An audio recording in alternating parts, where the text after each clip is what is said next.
Hey guys, what is up? Carter here. Well, in my never-ending attempt to compare knives to the Para 2, I have another one for you. As you can see, I would like to compare the Sebenza, the large Sebenza, to the Paramilitary 2 here. For the video that I'm making right now, that you're watching, I am going to use the large Insingo Sebenza 21. Obviously, because that's the one I have, and the Sprint or dealer exclusive or limited, I don't know. Every time I say that, somebody says, no, it's not a dealer exclusive, no, it's not a Sprint, whatever it is, it's limited brown Paramilitary 2 in the S35 VN. So let's begin. First off, let's start with the place I usually start with, and that is the roll of the knife. I would say the roll of both of these knives are pretty spot on. Kind of a general use EDC that can also function in a pretty, defensive manner if so needed. But for the most part, it's a nice, easy to carry, easy to use, general purpose EDC blade.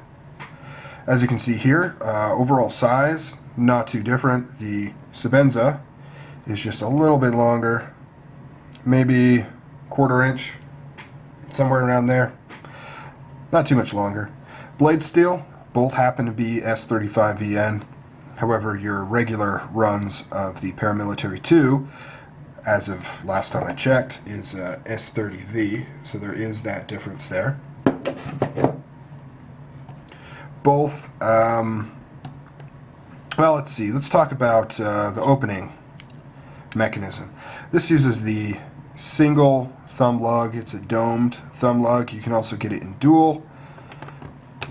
The Spyderco uses the spider hole, which is automatically ambidextrous.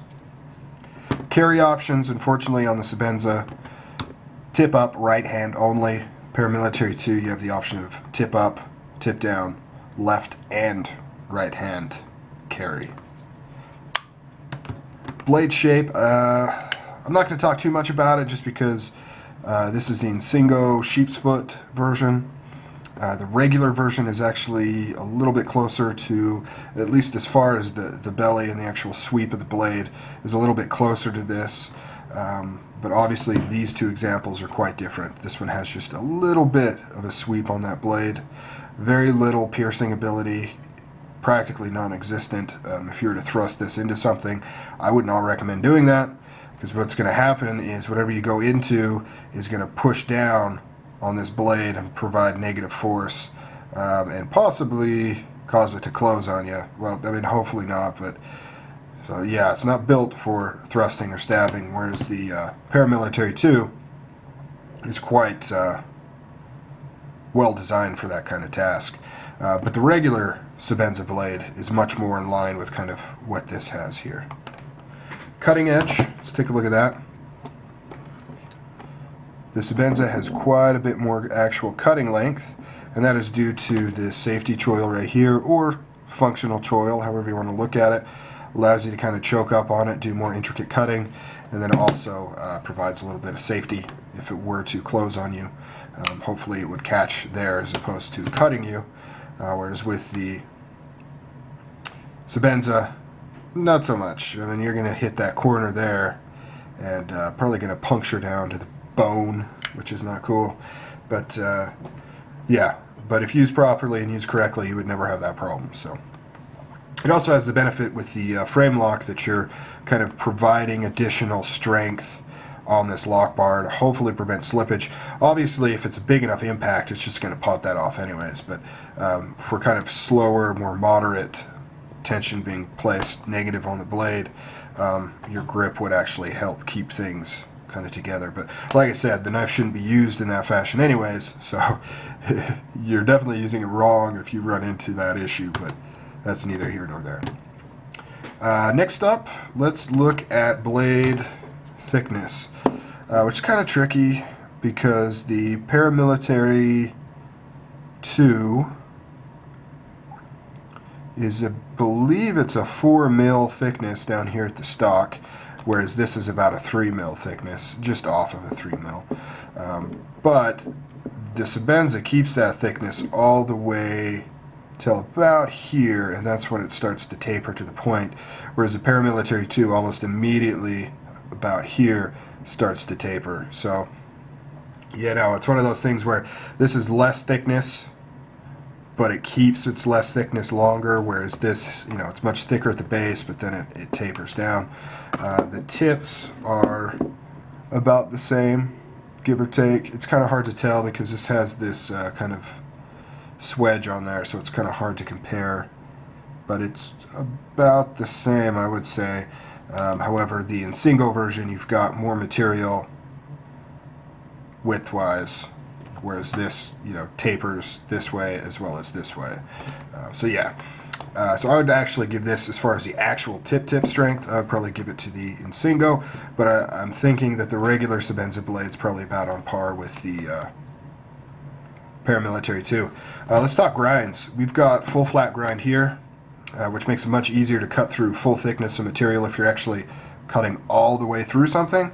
It does that much better than this hollow ground blade here. However, if you're not cutting all the way through something, if you're just cutting through maybe quarter inch, half inch material, this is going to cut a lot better just because it's a lot thinner, you know, all throughout this area right here, whereas this has a little bit more thickness to it. So both cut great, but just kind of in slightly different ways. Elephant in the room, obviously, is the scales. Titanium frame lock, whereas so the lock is the biggest difference. Obviously, this is a compression lock, which is basically a kind of a reverse liner lock. Instead of the liner lock being in front and engaging at the bottom of the tang, it's in the back, and it kind of engages at the back of the tang. I've said this before, but I theorize that this is a much stronger system than your standard liner lock, with the only somewhat negative thing is that it can pinch you when you open it, because it is kind of, it will grab the meat of your finger at times, just kind of depending on how you open it. I don't really have that problem, but I know some people do. They don't like the compression lock because it'll give them a pinch. But other than that, compression lock, very, very strong. Liner lock, or I'm sorry, frame lock, very, very strong, especially from the person that invented it. Reeve calls it the integral lock. Layman, you know, most people call it a frame lock, but it was originally designed and called the integral lock. And so this is the original design, and it works very, very well, and it's very, very strong. So both have great lockups. Both have great overall construction. You've got a barrel spacer standoff right here, and then you've got barrel spacers here. In fact, I mean, look at that. Very similar there. This uses a lanyard pin, or you can remove the pin and just go through the hole, whereas this has a very big lanyard hole that doubles as a standoff as well. The standoff's here and here. Pocket clip and carry. The Sebenza actually carries a little bit deeper, as you can see, whereas the Spyderco, not quite. It's about there, so you got quite a bit more sticking out of the Paramilitary 2. It's also got a larger clip, and this particular version is also quite shiny, whereas this one's a little more subdued with the sand blasting right there. What was the next thing I was going to talk about? I can't remember. Price, obviously that's a huge difference. For the Paramilitary 2 standard version, you're looking about $100. For the Sebenza, you're looking about $400. So 4 times the cost.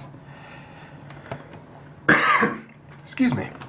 Whether that's 4 times the value to you, that's up to you, but it is 4 times the cost. There's definitely a little bit more design-wise going on here. You've got things like custom hardware that's being done all in the shop, whereas the Paramilitary 2 uses kind of standard hardware. This is all standard stuff you can just buy at any knife supply store. The pocket clip is a Spyderco design pocket clip, however it is used on almost every model, whereas the Sebenza is kind of, you know, there's a similar one for the Umnumzon, but it's kind of more designed for the Sebenza, I guess you could say. I don't know. Take that one or leave that one. That's completely up to you. Both are made in the USA. Oh, I remember what I was going to talk about. I was going to talk about carryability. The Sebenza is one of those great designs where it's very comfortable in the hand, but it's very thin. You can see how thin it is. That spider hole really kind of adds a lot of kind of additional width to it. You can see how it kind of sticks out there. So it does kind of fill up a little bit more width in your pocket, but lengthwise it's almost exactly spot on. Alright guys, just a quick comparison between these two. Beautiful blades, both great knives. Like them both a lot. Alright guys.